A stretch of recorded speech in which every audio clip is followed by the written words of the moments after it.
Welcome, everyone, to a fantastic journey into the world of Toad for Oracle. With over 30 years of innovation, this tool has become a real treasure trove of powerful functionalities. But guess what? Many users might not even be aware of the hidden gems that can supercharge their workflow and crank up productivity. Today, we're in for a treat as Quest's own Dennis O'Sullivan takes us on an adventure through the top 5 features that never fail to amaze users. Get ready to see these incredible functions in action and transform the way you work. Let's dive in. Hi folks, my name is Dennis O'Sullivan. I'm a systems consultant with Quest, and for the next 30 minutes or so, I'm going to take you through the 5 features in Toad for Oracle you wish you knew sooner. So, quick agenda. First of all, we're going to go through the Toad for Oracle edition. So, I guess a lot of you will have used the same edition of Toad for Oracle for quite a number of years. So it's a good refresher just to check in on the different editions of Toad. And then we'll look at the 5 different features. So these are 5 features that I really like, and I've picked out one feature from each of the editions of Toad. Now, because we only have 30 minutes, I only have about 5 minutes per feature, so we're not going to go really in depth on any of these features. My main aim is, first of all, to make you aware that these features exist, and then secondly, to give you a good understanding of what this feature does. If we'd like an in-depth look at any of these features, you can reach out to me directly or contact your Quest account manager or your customer success manager. So these are the 5 features I'm looking at. So in the base edition, we look at the team coding. In the Pro edition, code analysis. In the Expert edition, SQL Optimizer. In the Dev edition, the benchmark factory. And in the DBA editions, Erwin DM Lite for Oracle. And then we'll have a quick kind of chat and QA at the end. Okay, so just quickly looking at the Toad for Oracle editions. This is freely available information online, but just a quick run through. So along the left hand side here, we have kind of features and functionality, just high level features of Toad for Oracle. And then along the top, we have the different editions here. And you can see which features are in which edition. So the first feature we're looking at is team coding, which you can see is in every edition. Then code analysis, which is in Pro and higher. SQL Optimizer for Oracle, which is in Expert and higher. Benchmark Factory, which is in Dev and higher. And then the last one we'll look at is the Erwin Data Modeler Lite for Oracle, which is in the 3 different DBA editions. Okay, let's jump straight in. Team coding. So again, it's in all editions of Toad for Oracle. So if you own Toad, you have this feature. What it is it's a module within Toad that integrates with a version control system, such as Git, Subversion, Perforce, Team Foundation, server. So the idea behind it is you and your team are always working on the database version of the code. There is only one version of the code in the database. And in the background, Toad is communicating with a version control system. So every time you make a change in the database, it's creating a revision essentially in Git or whatever you're using. So all DDL changes made in Toad get sent to your version control system. And then you never have to leave Toad. You don't need to be an expert in Git, for example, because all the UIs are within Toad. So within Toad, you can log into Git, you can see the status of all the objects, and you can get all the historical revisions from all the users directly within Toad. When you do this as well within Toad, you're essentially enforcing version controlling on all your developers and DBAs, because there's really no point in some people doing version controlling and others not doing version controlling.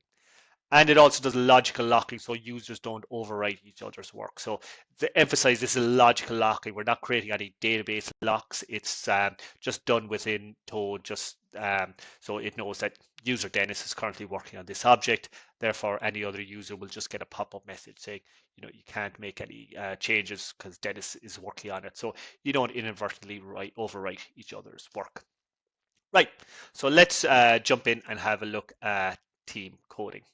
So this is the Total for Oracle editor. Let me pull that down there a little.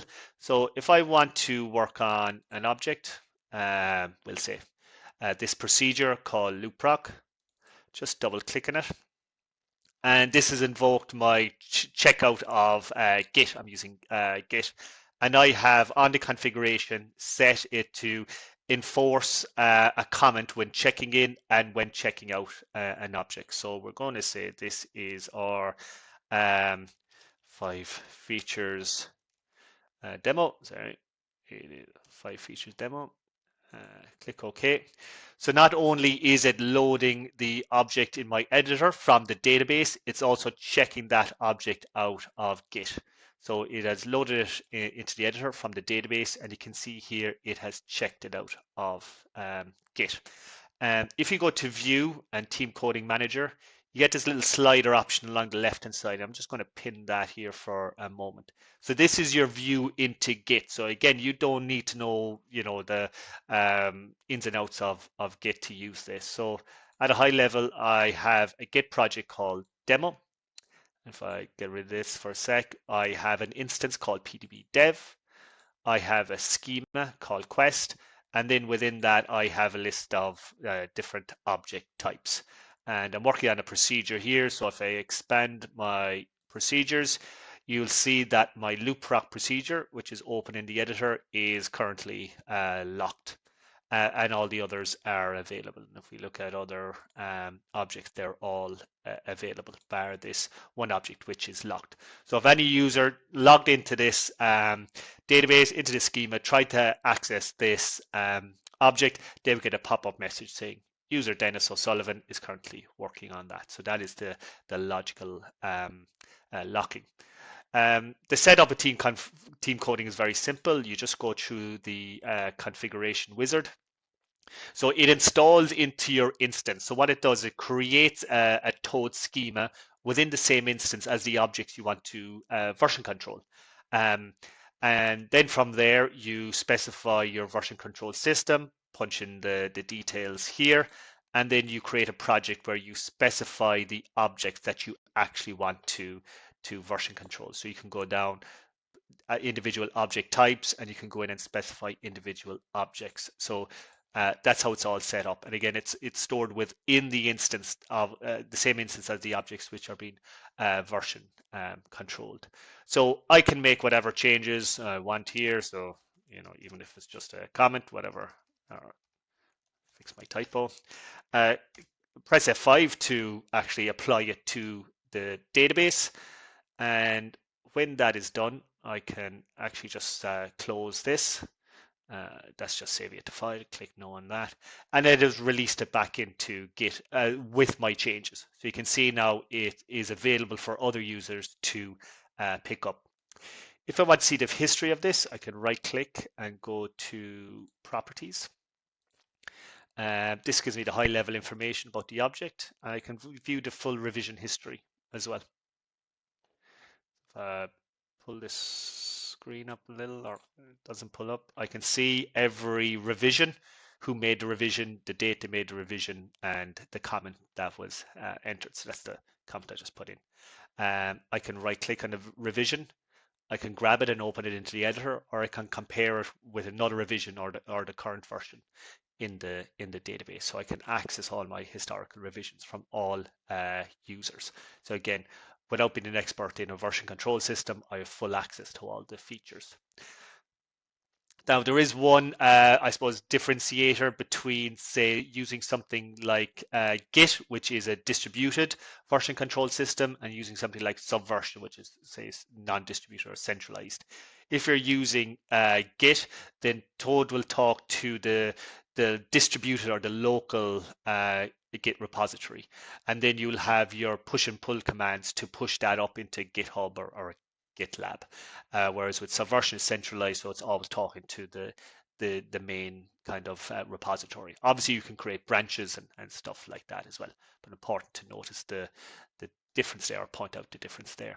So that's it really for team coding. It really is that simple. It takes maybe an hour to configure, load up. But from that point on, then Toad in the background just does all the version controlling for you. So that is team coding. If you have any questions as you go along, pop them into the chat. We'll answer them as we go. And again, we'll have a Q&A at the end.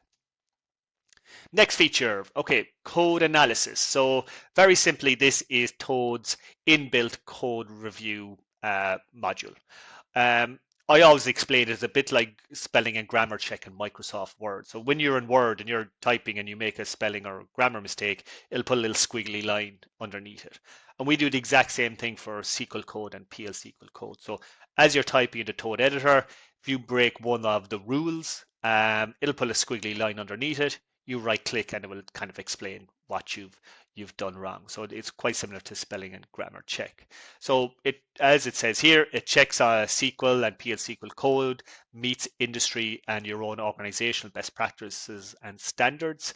What is really nice is it identifies stuff like deprecated Oracle features, licensable features, so features that require additional Oracle licensing.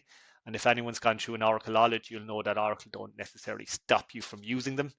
And also possible security vulnerabilities. These three are quite useful, especially if you have legacy code. Most people working with Oracle are probably working with code that was developed in, say, 10G or earlier, and it's been ported up through the different versions. And what's best practice in 23 AI as it is now was it's very different to what was best practice in 10G.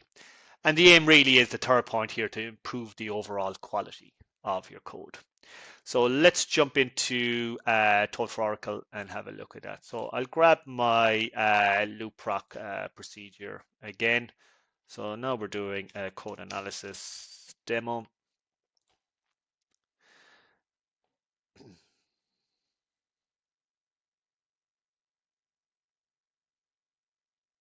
I'm going to get rid of my team coding manager now. I don't need this.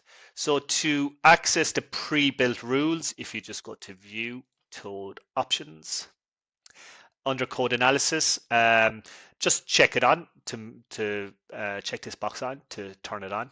And then you can look at your rules. So if you go to edit rules, you'll see the list of, blow that up, of pre-built rules up here on the top left. At last count, I think there was about 280 pre-built rules. You'll see them all here. They're kind of differentiated by severity, objective, and category. You get a bit more information about the rule down here. You get test code, so you can see the actual rule in action here. And then under the tip, it gives you additional information. It could be a one-liner or a bunch of more sample code like this. So I'm just going to cherry pick a few here from the list. So 2110, it's warnings to do with PL SQL efficiency. Avoid the deprecated data types such as raw and long. So you can see here it flags when it hits those data types, and fairly self-explanatory. They are deprecated data types.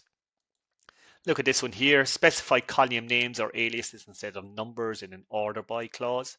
So don't just put in kind of 1, 2, 3. You should specify the actual column on that. That was a personal pet peeve of mine. That's why I added it. Another one, explicitly specify ascending descending order as well on your order by. Jumping down the list a little further, make sure the given schema prefix name exists for all objects. So again, you can't create an object without specifying a schema, so stuff is getting created in the right schemas. When creating an index or a table, then a specific table space should be used. Again, these are all my personal pet peeves as a former DBA, you could probably tell. So again, making sure stuff is getting created in the correct table space. When creating a table, then a primary key should be created. So again, it will flag to developer DBA if you're creating a table without a primary key. Just going to jump down a little further. So avoid declaring number subtypes which have no precision. So again, your number data type should look like this with precision, not like this. And again, that will hit the rule. I'll jump down a little further as well. look at this one here. This is looking at the licensable features, as I mentioned earlier. So pretty obvious one, but again, a developer may not know that, calls to DBMS ADDM requires optional OEM packs, for example, the diagnostic and tuning pack. It says it here in more detail. So again, ADDM, you probably wouldn't be able to invoke that anyway, but there are certain calls that you can invoke that are licensable features, and they will just run and essentially enable that licensable feature. Another one here is the DBMS SQL PA requires the rat pack and the tuning pack. And if we jump down a little further, um, using one of these deprecated database calls. So there's a bunch of database or deprecated features listed as well. And if I just jump down another further, there's a bunch of ones, UTL SMTP poses a security risk. So again, it'll just flag stuff like that.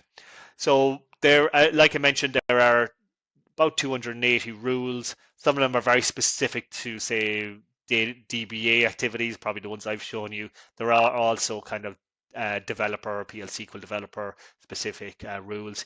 You may not agree with the rule, you may not apply to, may not be relevant. So what you do really is, once you've gone through them, is you create a rule set. There are about a dozen or so pre-built rule sets, but you can create your own rule set and just populate it with your own rules. And then you can specify what your default rule set is for when you're working in the editor. So now that you have that set up, if you right click here and go to code analysis, you'll see this window here, and my default rule set is top 20. So I make a change to this. We'll put in, say, total 2. And it's a number. And you can see straight away it put a squiggly line underneath total 2. And if I hover over it, it says avoid defining variables that are not referenced inside the program. So I've defined a variable up here, I haven't referenced it. So let's reference it. And sure enough, as soon as I reference it, it's gone. From that squiggly line is gone, and if I remove it again, that it will come back straight away. So it's doing it in real time as you're typing. Again, much like spelling and grammar check in Microsoft Word. I can also change my rule set. So if I want, I have 20 rules here, but if I want to use my code efficiency rules, you can see that particular rule is gone now, that squiggly line, because that rule isn't part of this particular rule set. But I have a new one here, say avoid defining or declaring number subtypes which have no precision. If I right click here, I can go to my rule violation and get extra details about that as well. So that's how it works with, say, existing code. It can also be used against new code as you're working. If you want to use it against existing code or legacy code, right click on any object in the schema browser and go to code analysis. This brings up a code analysis window. I can load more objects then, so I can pick particular object types, but this is a small schema, so I'll pick everything. Specify my rule set. So again, I'll just use my top 20 rule set, and I'll run those 20 rules against all of the objects within my schema. I'm not going to explain all these numbers right now. We're just really kind of focusing on this rule violations number at the moment. So if we look at this particular function called salutation, there was 4 violations, 2 rules failed. So I'm guessing that the same rule failed a couple of times. Yep, so 6504.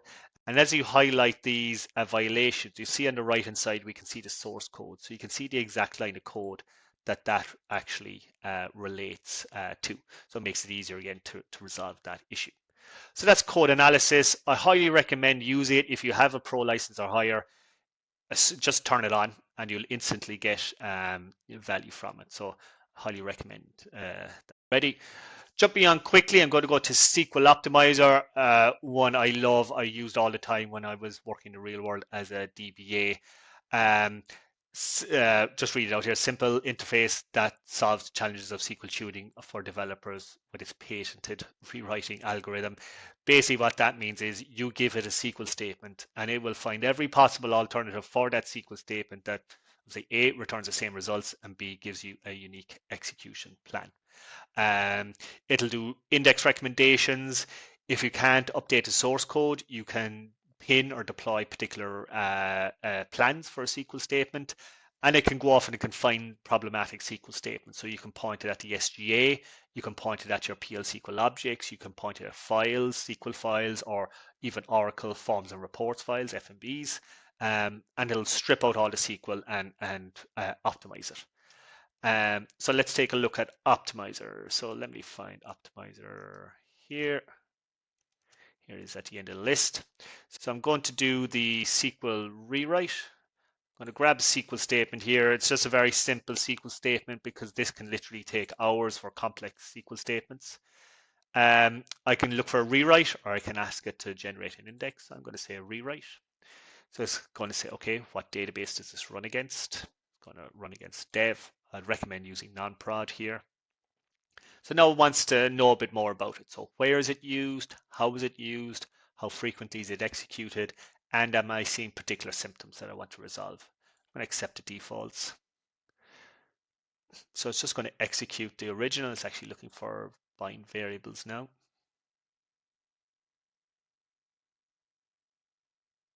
So there's a bind variable. I can search for data, but I know off the top of my head, this is a valid. Let me get rid of the caps. So it's executing the original and then it's going to go off and find alternatives.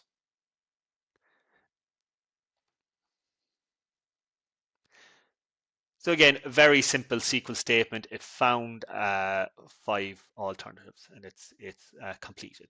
So once it completes, I go to the compare tab, and this is where I can kind of compare the differences.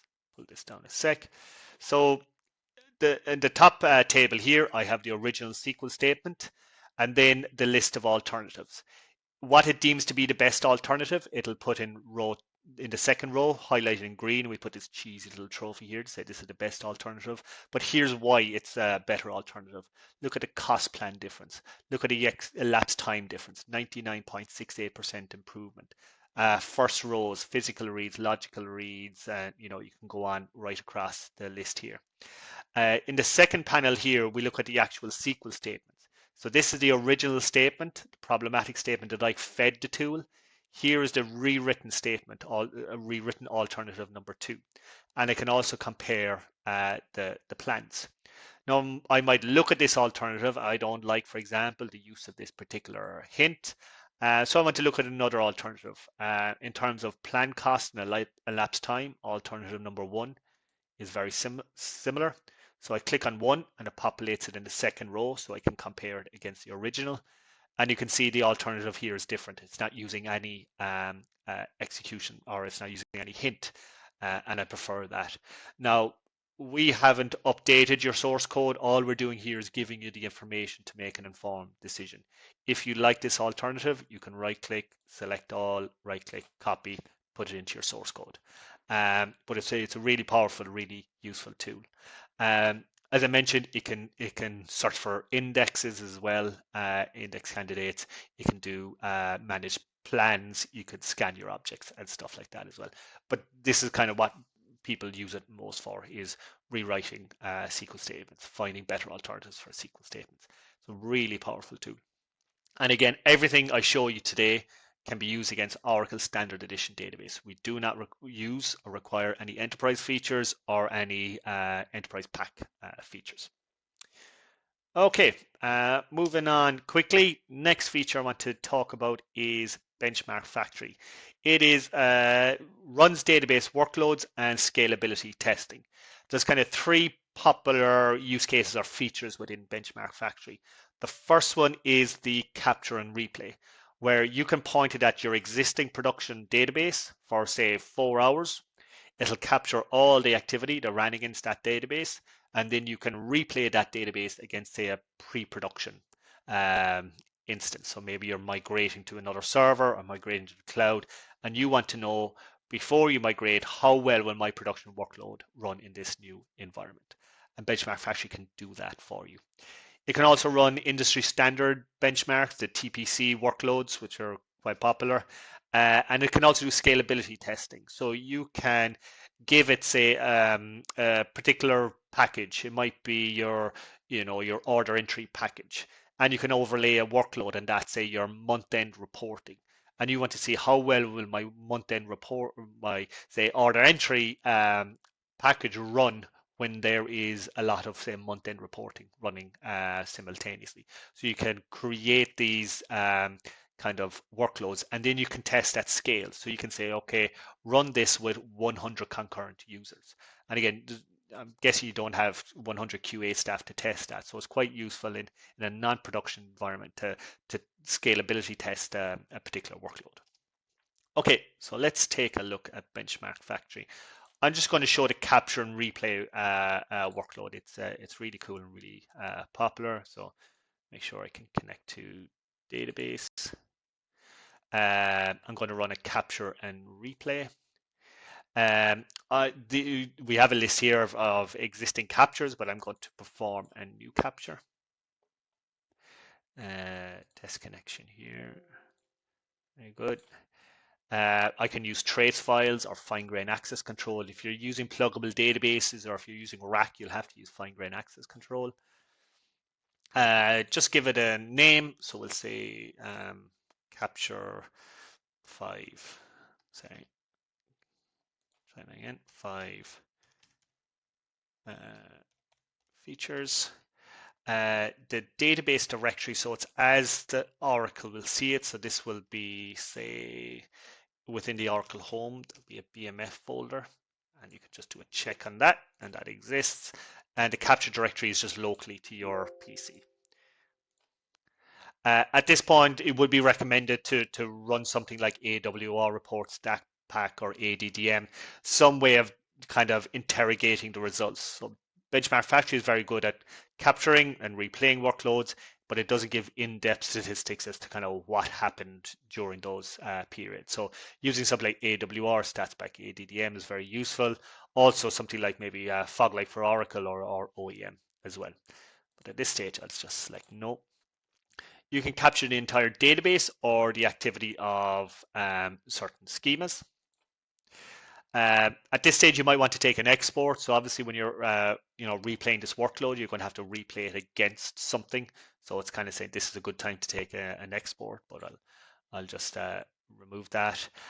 You can exclude certain activities. So for example, anyone logged in a system or as a DBA role or anything like that can be removed, but I'll get rid of those. At this stage, you can kind of say, look, Benchmark Factory is the least important thing running on my production database. So if I do hit, CPU issues, or if I start running out of disk space, stop it. It's not that it will, cause a spike in CPU or fill a disk. It's just that it's probably the least important thing running on your production database. You can run it straight away, or you can schedule it. So if you wanted it to kick off at 6 a.m. in the morning, you don't want it to get up, so you can just set it for 6 a.m. Say Monday morning, and you can have it run for, say, there's no real need to run it more than 4 hours if you have a good kind of a 4-hour time period that you know is busy. Or you can select immediate. I'll select immediate here. Click next. It'll give a summary of everything you selected here, and then you hit capture and it'll start the capture process or schedule that scheduled job. I'm not going to run that here. We're not going to sit here for 4 hours. But once it's ran and you want to replay it, you come back in here, go to new, pick your target, say database, pick capture and replay again. And this time, rather than hitting a new capture, you select your existing capture from the list, and you can run it then against your selected database. Again, you're not going to get any kind of detailed information within Benchmark Factory about how well the workloads ran. That's where stuff like Foglight, OEM, StatsPack, etc. come in. So that's the idea of Benchmark Factory.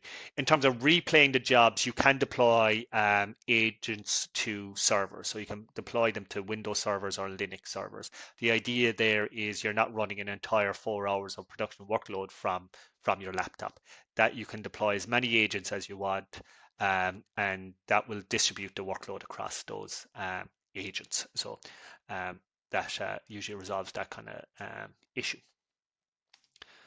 Okay, moving on to the next one is Erwin DM Lite for Oracle. So if you're a Toad for Oracle DBA edition user, you've probably been notified that we have retired our Toad data modeler for Oracle tool. But the good news is that we've replaced it with Erwin DM Lite for Oracle. It's very similar tool in terms you can create logical, physical ER diagrams. You can reverse engineer from an Oracle database. You can forward the engineer into an Oracle database and create basically a kind of a foundational standard for your data models. So we'll have a quick look at Erwin DM Lite. So I have it open here. You can, start with a blank canvas and create a physical or a logical physical model against an Oracle database. But what most people do is to come in here and go to the reverse engineer wizard, click next. We can use a DDL script or connect to a live database. Put in my password here. We can use ODBC or JDBC to connect to the live database. You can select your schema. So I think it's the Quest schema I'm using. Here are all the tables that are in that schema.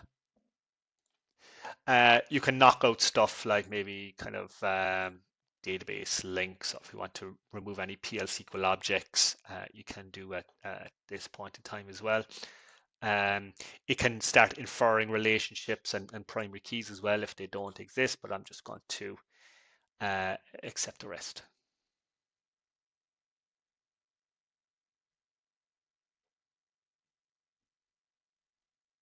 Okay, and that has ran now. And we close this and we can navigate up here to reduce the size and have a look through our model here. From here, I can make changes to my model. So if we just zoom in on some of these, I may add a new table, unimaginably call it new table, and give it a column 1. And you could even make changes to existing tables. So I might just add in new col 1. So whatever changes you need to make, then you can go to and forward engineer that. So I can generate a create schema script if I want to create a new schema. So it'll generate a create for all my objects. Or I can use the alter script where it has intelligence to know, I need to use an alter script for this table because it already exists, but a create table for this table because it's a new table. So you have that forward engineering, reverse engineering features there as well. So that's it kind of for a brief overview of Erwin DM Lite. Again, if you want to look at Erwin in a bit more detail, happy to do so on a separate session. And before we go to our Q&A, I do have a bonus feature for you, and that is AI Explain. This is our first kind of leap into AI within the Toad tool. And what it really does is it describes in plain English what a particular piece of SQL or PL SQL object does. I think that's very prevalent in the world of Oracle. Like I mentioned before, when you're looking at code analysis, you might have a package that was developed, 20 years ago potentially, and it's just been added to, and you're getting to the stage where you're worried, you're scared to touch it in case you break it because you're not 100% sure what it does. This at the moment is only available in the subscription versions of Toad, so just be aware of that.